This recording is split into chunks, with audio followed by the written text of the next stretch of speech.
stunning looks than swift.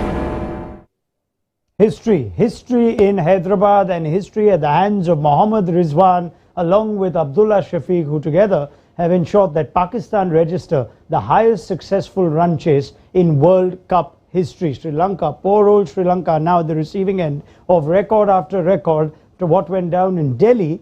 They've dropped another 2 points in a game that they thought they had at half-time. But we look back at what was a superb chase, the kind of chase that Pakistan, you believe, are vulnerable at. Big chases of 340 plus, they made it look oh so easy with a partnership of 176 between Shafiq with his first ODI ton, and then Rizwan cramping and aching his way, but ensuring that he gets his side over the line. There is plenty to discuss, therefore, on Maruti Suzuki Arena presents ESPN Cricket for Matchday, as Pakistan make it 2 wins out of 2 and Sri Lanka 2 losses out of 2. Anil Kumble is with me. We'll be joined across the subcontinent. Farveez Maharoof will have a lot to reflect on from a Sri Lanka point of view. Urooj, Mumtaz will be pleasantly surprised that Pakistan have gotten over the line. The only one giving them any hope was me.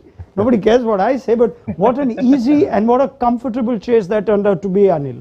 Yes, Pakistan were very impressive after losing 2 early wickets. In the first 10 overs, I thought Sri Lanka did exceptionally well, but after that, Abdullah Shafiq and Rizwan were brilliant. I mean, what was very impressive was generally Rizwan takes the initiative and then he is the dominant partner in that partnership, but Abdullah Shafiq was actually the dominant partner for those next 20 overs. So that was very impressive. The way they went about, looked in total control.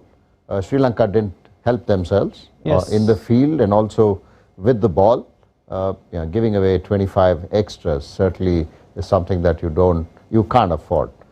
So all in all, Pakistan will be very happy. It was a good surface. I thought it will turn a lot more, and the Sri Lankan spinners will be able to get some spin. But unfortunately, nothing happened. But credit to Pakistan, they batted brilliantly. It's just that, Urooj, they batted superbly, and we thought if they're going to get 340, Babar Azam better get 100. Didn't need Babar Azam. Take me through what stood out from that partnership, what that was different from how Pakistan usually end up when they're given these kind of stiff chases. I mean, we spoke about this at the mid-show as well, that this World Cup is already showing signs of quality cricket, proper conventional quality cricket with good stroke play, timing through the ball and holding shape. And anyone who can do that is being rewarded because the outfield is so quick, the wickets are so good that eventually you're striking at 120 plus, and you've seen that in these big hundreds. I think Abdullah Shafiq and Fakhar Zaman debate can probably be put to rest, I'd reckon, for the entire World Cup now. We saw the quality that he brings in terms of his skill, but to have that temperament and composure, and like you guys were discussing, he was probably the aggressor in that partnership with Rizwan. Rizwan has become Mr. Dependable, and you've seen that in times where Babar does falter, Rizwan's there and holding that number 4 spot that he'd asked for earlier on, and completely proving a point and cementing his place there. But I thought it was up the order with Abdullah Shafiq, the intent that he brought. And Pakistan looked different when they came out in after the innings break, where we were discussing the body language was poor. They looked clueless, but they came out with intent. They came out with resolve that we will chase us down. And in the first power play, after being 48 for 2, Pakistan did it their way. And then the interesting part again was the middle phase, at 10 to 40 over period. They kept the run rate at 7.5. And that is probably what was important to set up the back end. Yeah, they didn't fall behind, did they? What an inspired selection Abdullah Shafiq is, Urooj. Fantastic, fantastic. And again, still baffles me that how in that game he wasn't the first choice opener. Mohammad Haris was the first choice opener, and then Imam pulled out with something, and then Abdullah had to come in, and he's been a revelation for this Pakistan batting. He's always got the technique. He showed that in the longer version of the game. He's shown glimpses of his intent with the strike rate in the PSL as well. But a maiden 100, or in fact in a World Cup debut, I think he's not moving in these 9 games, and Pakistan probably will play 2 more if they continue the way they are. Yes, and I think Fakhar's competing with Imam Ulaq if he wants to make it back into the team, but we'll save that for another day. You've had some time, Farveez Maharoof, as have Sri Lanka, who would now be going into that dressing room in Hyderabad thinking, how have we at least not taken this to the last ball or the last over when we had 344, when we had our premier spinner back? What went wrong for Sri Lanka in that second innings? I thought they started really well, 48 for 2 in the power play, just what the doctor ordered, couple of wickets with the new ball. But in the middle pace, nowadays, the modern game, you need to pick up wickets in the middle overs. I think Abdullah Shafiq, Mohammad Rizwan, credit goes where it belongs.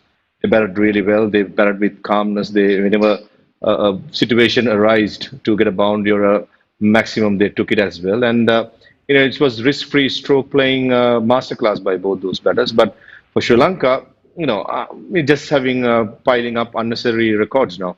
Last game, World Cup record scored. Now Pakistan chasing the highest World Cup score to win a game, and that as well. A Pakistan team is quite vulnerable chasing down, and in this game they made it look so easy. So, lot to learn about from this how Pakistan chased down. They never panic.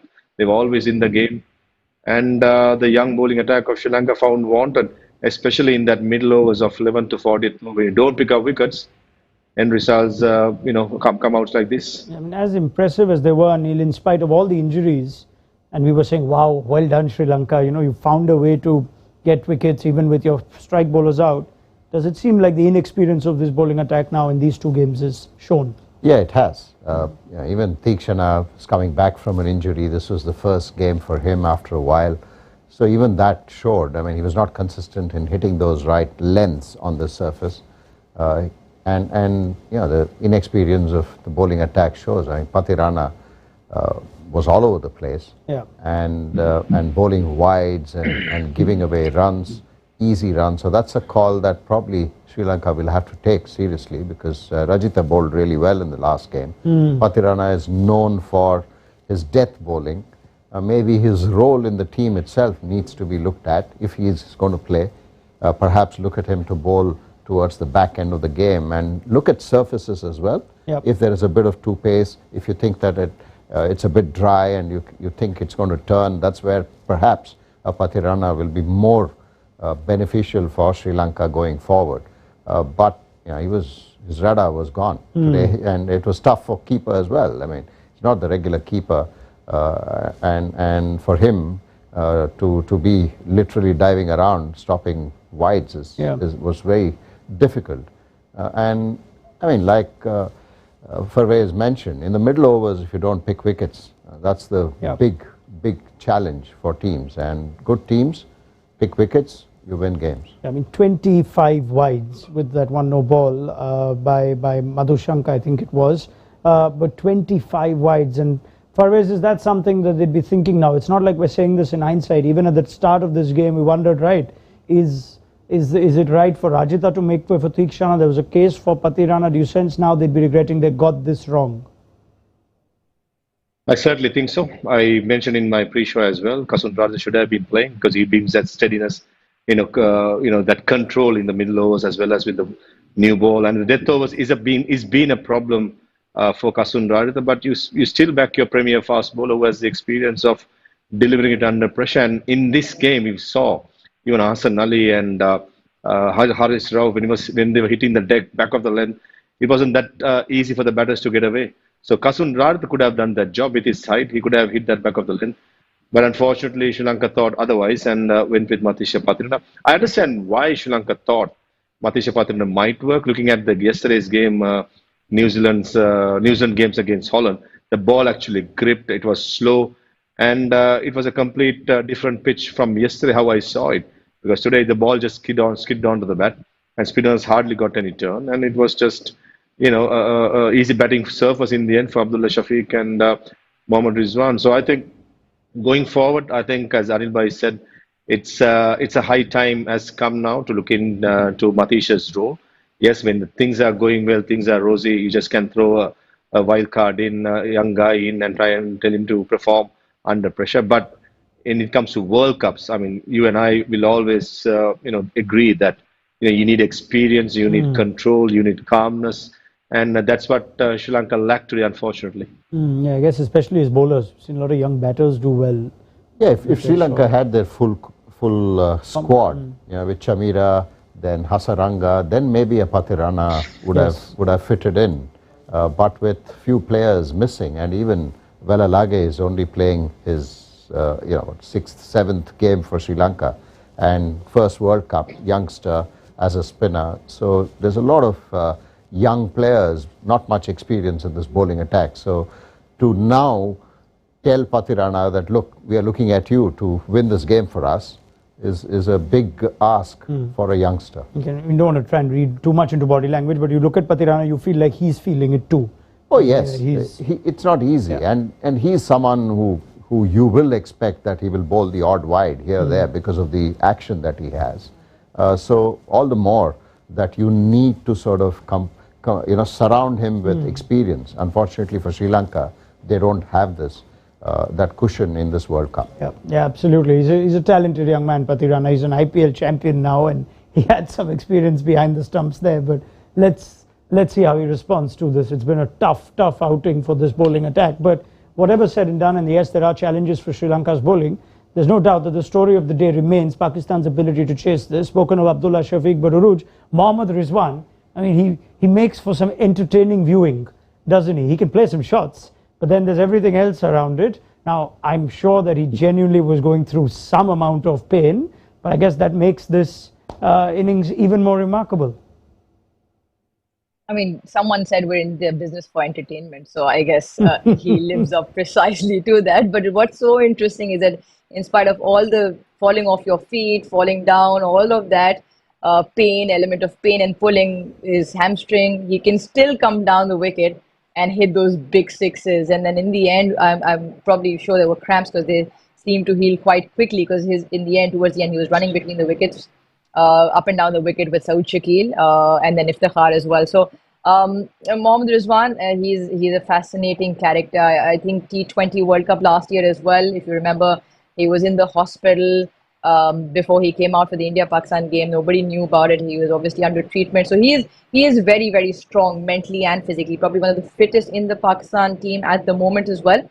But I think it's up here that he's able to sort of control stuff. I think the entertainment package is part and parcel with him. That's what you get. Yeah, well, we wouldn't mind it. It was terrific to watch from Mohammad Rizwan and Abdullah Shafiq. But the relative ease of the chase now takes us to what was the halfway point conversation at the mid-innings show, where we said if Pakistan chase this, we'll then come back to where Sri Lanka were at the 30-over mark and what happened in the last 20, where they lost 6 for 115.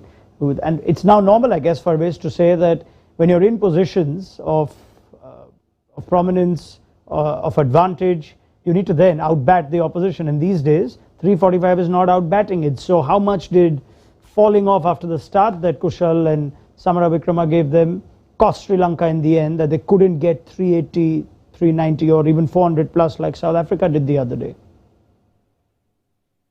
I thought it was written on the books to get 380 and outbat Pakistan completely out of the game. And this is what I think Pakistan did really well. They came back strong. The ball was reverse swinging a little bit for the fast bowlers. Spinners had control. Sri Lanka lost wickets in regular intervals. So, there were lots of stops and starts. I think the game was lost in the last 10 overs. That's how I look at it. Because only 60 runs when you're 300 plus, 380 plus when you're looking at it. And in the last 10 overs, just scoring 60 runs. I thought Sri Lanka lost the initiative in the last 10 overs. And it could have been the difference. Now, the 20-25 more runs, you never know. Because Sri Lanka would have had their tails up high. 350 psychologically will be on Sri Lanka's mind as well. So I thought, Sri Lanka lost the game in the last 10 overs while they were batting. That's how I look at it. I mean, there's one way you can say, Asalanka, Dhananjay, Dasun Shanaka, the platform was laid. These are also players in form. Asalanka's numbers we brought up, Dhananjay 2, Shanaka's coming at the back of 50. So do we give credit here to Hassan Ali for effectively pulling this game back? Yes, Pakistan did bowl well. Like we spoke at the halfway mark, Asalanka is the key for Sri Lanka. But I think this is where Dasun Shanaka should look at what his role in the team is. Yes, he's the skipper. His batting form hasn't been great. Yes, he did get a 50 in the last game, but even through the Asia Cup, he was not been scoring runs. And today, even as a bowler, he's reluctant. Dhananjay De Silva, 4 overs, almost 40 runs he gave. And then even towards the end, when Pakistan needed 60, 70 runs, he brought in Pathirana, who's literally struggling with his radar, and he bowled 5 overs, I think 28 For 28. runs. Yeah, he could have come on and bowled. He's the experienced bowler. He's reluctant, and that's something that I think needs a bit of a discussion around in the Sri Lankan support team. The coaching staff will sort of have to resolve that, because Shanaka is a good player, we know that, but he needs to be consistent with the bat. If not, his bowling, especially in this lineup, when you don't have the senior bowlers in your group, he should take the mantle and be that leader there. And you did say that this is the sort of surface it was skidding on. We've seen Shanaka the bowler do that. Urooj, sorry, I'm sure Farveez is itching to come in on this point, even though he's probably made it about 100 times on our show. But why not for the 101st time, Farveez? Go for it, because again, surely today is the day Dasun Shanaka should be bowling more. He's got that knack of making things happen. That's only if he gives himself the ball. I think you got the count wrong, Raunak. I thought it was 201. I've been saying this for ages now. Whenever Sri Lanka needs the captain, the bowler, when the country needs a senior player, when the youngsters are struggling, he holds himself back. 5 overs, 28 runs. Wickets ideal for him. He's skidding on, keeping a bit low. And Dasun, that sort of a bowler, he skids on and he darts the ball back into the right hand. The script was idly written. And, beauty of being a fast bowling all-rounder, I mean, being myself all-rounder those days, if you don't score runs with the bat, you'll always come back with the ball and do something for the team. That's the advantage of an all-rounder. But unfortunately for Dasun, when things are going a bit tougher, he probably don't trust himself or don't push himself too much. And I just expect the youngsters to perform, which is very harsh on the youngsters, because Lalage, Matisha and Dasun, 3 of them combined, how many games they would have played? Probably, 30 games or under? I mean, you're asking too much from them, and you have the experienced captain, reluctant to do it. That's just, not acceptable, in my opinion. Well, it is a long tournament, and let's see where Sri Lanka, where they can turn it around. It's not how you start, it's how you finish. But yeah, it's a recurring theme whenever we discuss Sri Lanka, Dasun Shanaka's use of himself, especially with the ball. So let's see how things go. Let's move focus though on Pakistan's takeaways from this game, Urooj. They would be very pleased that they managed to do something that we expected was going to be really challenging for them. Good batting conditions and on inexperienced bowling, all that aside, they've still chased a big score here. What does that do for their belief going into the game against India? And do you still believe there are areas they need to polish up? Because this wasn't the perfect performance by any stretch. Yeah, I mean, you can't rate it 10 out of 10 as a complete performance, because obviously they had their issues up till, say, the 35th over in the innings. And like we alluded to, it was probably the last 10 or 20 overs giving away 115, or the last 10 giving away 60, which we discussed at halftime, probably brought them back in the game. And those 30, 40 runs probably did make the difference in the end. So the new ball and the spinners in the middle, that probably remains a bit of a concern. But I think positives on the other side, going into the India game, looking at this World Cup, and most venues being good batting tracks, being high scoring venues, I think it just stabilizes and provides confidence, at least in terms of the batting unit, that Pakistan can chase down those big targets in pressure situations, and they don't necessarily rely just on Babar Azam. I think that is the biggest take out of all of this, that barring Babar Azam and Mohammad Rizwan, there are other cogs who are now cemented quite tightly in Abdullah Shafiq, even Saud Shakil. I think those two will probably be the standout features in this Pakistan batting lineup, up the order and in the middle. So I think huge positives to take out in that aspect. Back-end bowling was again exceptional. Hassan Ali, the experience coming through. The new ball, the spinners, probably that's something that we will want to just tweak and then hold on to those catches. Well, that last bit, what to say now? But in all seriousness, do India now also take note of this performance and say this is perhaps a Pakistan side that's at least 1 or 2 levels above what they faced in the Asia Cup? Yes, I think so, because if you look at both the games that Pakistan have won, they were in trouble. Yeah. Batting-wise, even against Netherlands, they were 3 down. Here they were 2 down. Thanks to Rizwan on both occasions, they sort of got through that phase. But what was very impressive in this game, and also even in Netherlands, is that number 5, which was Saud Shakil, even against Netherlands, he came in and then looked very busy, and that takes pressure off, because you don't want although your team is in trouble, you don't want a number 5 to come there and take some time and then get stuck. That puts pressure on a Rizwan because he's a busy player. And today again, even after Abdullah got out, yes, Saud Shakil came in and was very busy. Yeah, it was a small innings, but it was an important little thing to keep it going. Yeah, you need to keep the momentum going, even in a chase or even when you're batting first. So that really augurs well for Pakistan. Yes, the bowling on this surface looked a bit vulnerable. They have pace certainly. In terms of Shaheen Shah Afridi, still not hit the straps that you would expect someone of that ability and quality to do it. So if he comes good for Pakistan, then they're then better watch out. Yeah. On the other hand, Farveez, I'm sure Sri Lankan fans would be thinking, gee, we beat this team in the Asia Cup, we nearly upset India, thought India was the stronger team there, and yet this is how our World Cup has started. Do you, to some degree though, sympathize? They perhaps played on the 2 flattest and most batting friendly surfaces this World Cup has seen in the first week. They now go to Lucknow, where we don't know what to expect, but if they get slightly more favourable conditions, the kind that Anil liked to bowl on, or the kind that these Sri Lankans would like to bowl. Anil could bowl on any of these, but the kind that the Sri Lankans would prefer, the sort of surface we saw at Chennai, would that bring them in the game? There's a big one now coming up against South Africa, against Australia at Lucknow, and then the Netherlands. I think looking at the 2 pitches, I mean, Sri Lanka, while watching India in the previous tours, we knew what was going to come out for when it comes to pitches. But how true the pitches were, that's quite surprising, to be honest, because nothing happened for Sri Lanka. But, if I say, in that manner, I would say that we are finding an excuse than a reason. So I thought, Sri Lanka was well under par in both the games, leaked so many runs. And when you concede so many extras, naturally you're going to go out of the game. So work cut out for Sri Lanka for sure to stay in the competition up in Lucknow.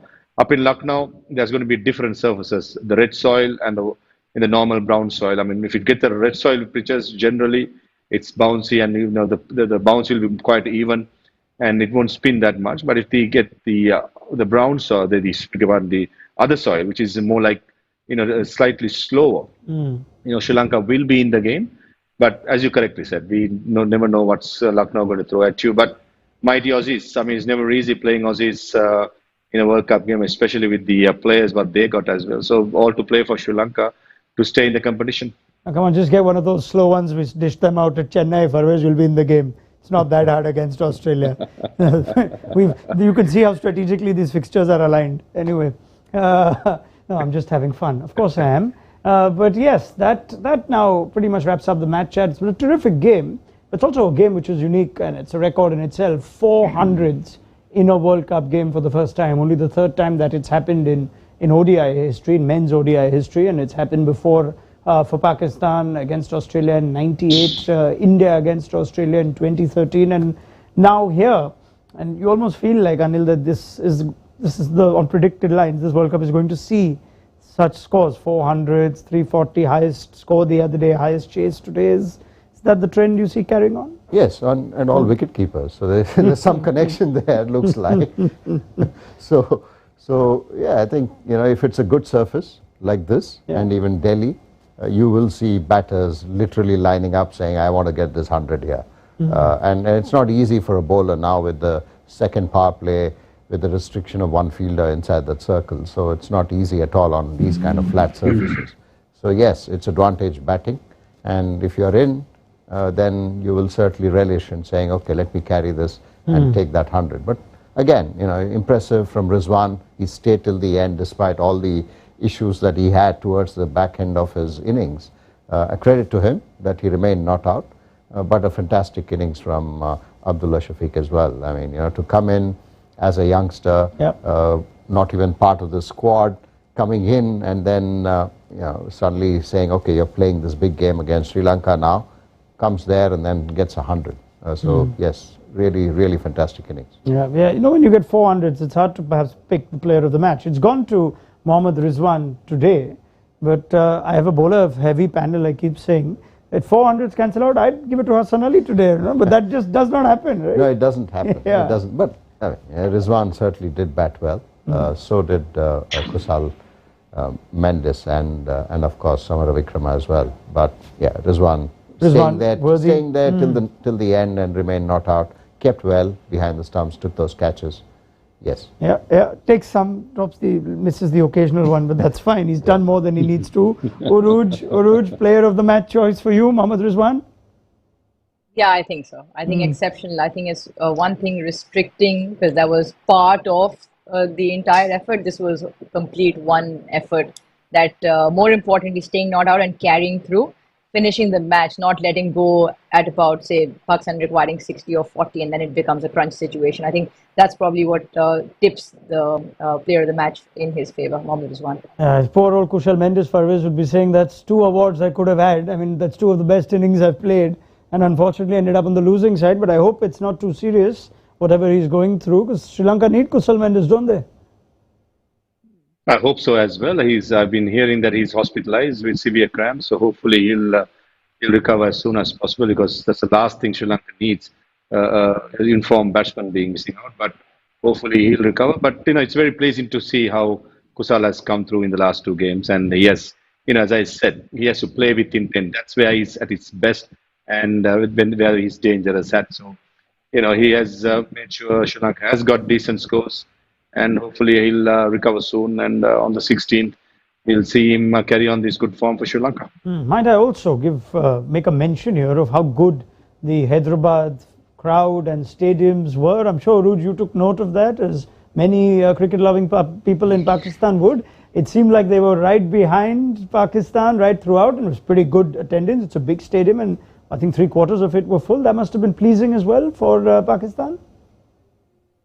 Yeah, absolutely fantastic. I mean, for Pakistan to get majority of support in India after sort of playing after such a long time there, it is fantastic to see. I think there was sort of chants of Pakistan Zindabad or others as well, outweighing the other chants from the other side. I think it was fantastic. Mohammad Rizwan is definitely playing to the crowd as he does in his celebrations. Hassan Ali was fired up as well towards the back end when he managed to pick up those wickets. So I think all in all, a fantastic atmosphere, and I'm probably sure the viewers from on the ground would have thoroughly enjoyed that viewing. Yeah, I heard that too. The Jeetega bhai Jeetega. I saw the crowd.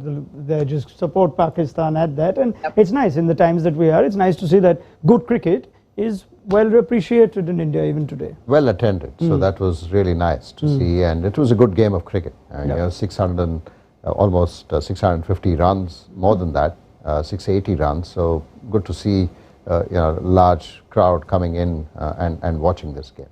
All right. Well, I'm not sure it'll be the same extended hospitality when they play India, Urooj, but it was nice to see just for today. Thank you very much to Urooj Mumtaz as well as Farveez Maharoof, who will be with us right through the tournament. We probably had the best game so far, haven't we? A very, very compelling game. Anil Kumble, always a pleasure. We'll have you tomorrow for India v Afghanistan. Look forward to your company then. On Maruti Suzuki Arena presents ESPN Cricket for Matchday. Do download the mobile app if you haven't already. There'll be plenty written and said. We'll get you updates on Kushal Mendes, hopefully Mohammad Rizwan too. He seems to have just sprung to the post-match press conference. I think he's doing all right now. But let's hope that Rizwan carries on this form. If you're a Pakistan fan, let's hope Sri Lanka bounce back if you're a Sri Lankan fan. And this World Cup is very much up and running with the doubleheader that we've had today. We'll see you for India versus Afghanistan tomorrow. Good night.